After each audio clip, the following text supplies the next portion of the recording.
বর্ষাকালের সাথে ভাজা পোড়া খাওয়ার একটা গভীর সম্পর্ক রয়েছে। অর্থাৎ বৃষ্টি হলেই আকাশে মেঘ দেখা দিলেই হচ্ছে যে ভাজা পোড়া খাওয়ার ক্রেভিংস উঠে।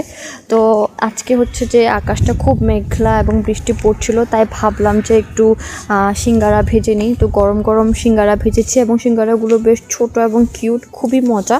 তো তারপরে হচ্ছে যে সিঙ্গারার সাথে হচ্ছে যে দুধ চা না হলে জমেই না, তাই দুধ চাও বানিয়ে নিয়েছিলাম এবং সাথে ছিল সালাদ কুচি। সালাদ ছাড়া শসা ছাড়া হচ্ছে যে সিঙ্গারা খেতে একদমই মজা না। সাথে ছিল 3 রকমের সস, মাস্টার্ড সস ছিল, মিন্ট সস ছিল এবং ছিল চিলি সস, এবং উপরে আমি একটা চটপটা একটা মশলা ছড়িয়ে দিয়েছি। এই মশলাটার কারণে সিঙ্গারাটা খেতে খুবই মজা ছিল। তো আবার সাথে 3 রকমের সসটা দিয়ে মিশিয়ে খেতে শসার সাথে, এটা খেতে খুবই মজা লেগেছে, আমার খুবই ভালো লেগেছে।